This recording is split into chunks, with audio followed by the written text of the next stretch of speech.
اعوذ باللہ من الشیطان الرجیم بسم اللہ الرحمن الرحیم السلام علیکم ورحمۃ اللہ وبرکاتہ صلی اللہ تعالی علیہ وآلہ وسلم۔ ایک حدیث ہے جو کہ ہم مسلمانوں کو جاننا بہت ہی زیادہ ضروری ہے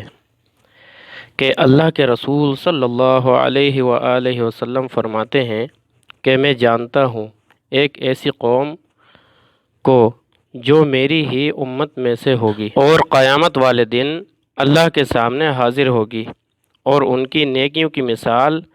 پہاڑوں کی طرح ہوگی، بہت ہی اونچے اونچے جیسے پہاڑ ہیں انہوں نے نیکیاں کی ہوں گی، لیکن ان کی نیکیوں کے ساتھ اللہ تعالیٰ کیا کرے گا؟ اللہ کے رسول صلی اللہ علیہ وآلہ وسلم فرماتے ہیں فَيَجْعَلُوهَا اللَّهُ هَوَاءً مَنْثُورًا، اللہ دھول مٹی کی طرح ان کی نیکیوں کو اڑا دے گا جو کہ پہاڑوں کی طرح وزنی نظر آتی تھیں، اور یہ کوئی ایسی نارمل دھول مٹی نہیں بلکہ آپ نے دیکھا ہوگا جب سورج کی کرنیں پڑتی ہیں تو اس میں آپ کو چھوٹے چھوٹے ذرات نظر آتے ہیں، تو اللہ تعالیٰ ان ذرات کی مثال بنا دے گا ان کی نیکیوں کو۔ تو صحابہ نے جب یہ بات سنی تو انہوں نے آپ صلی اللہ علیہ وآلہ وسلم سے سوال کیا، اے اللہ کے رسول، ایسے کیا اعمال ہوں گے ان کے؟ کون ہوں گے وہ لوگ تاکہ ہمیں بھی پتہ چلے ہم ان لوگوں میں سے نہ ہوں؟ تو آپ صلی اللہ علیہ وآلہ وسلم فرماتے ہیں یہ تمہارے ہی بھائی ہیں، اور جس طرح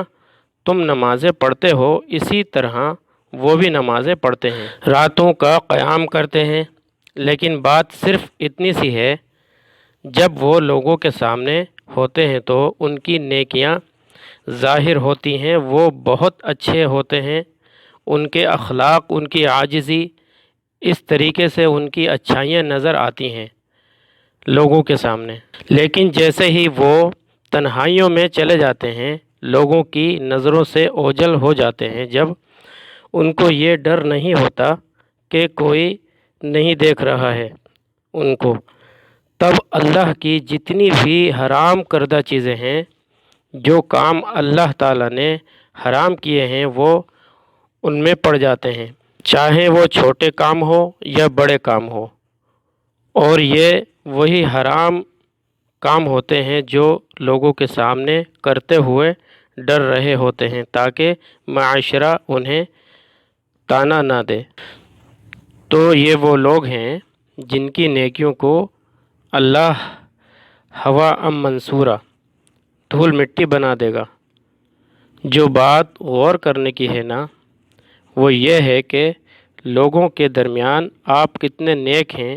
اور لوگوں کے درمیان آپ کتنے اچھے کام کرتے ہیں، یہ اتنا میٹر نہیں کرتا۔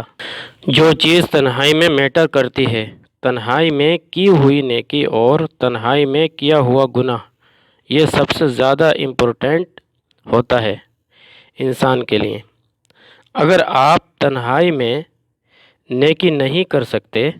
تو ایٹ لیسٹ گناہ بھی نہ کریں، کیونکہ تنہائی میں کیا ہوا گناہ لوگوں کے درمیان کی ہوئی نیکیوں کو بھی برباد کر دیتا ہے۔ جزاک اللہ خیر۔ السلام علیکم ورحمۃ اللہ وبرکاتہ صلی اللہ تعالی علیہ وآلہ وسلم۔ میرے دوستو، میرے چینل کو ضرور سبسکرائب کرنا تاکہ میری حوصلہ افزائی ہو سکے۔ اللہ حافظ۔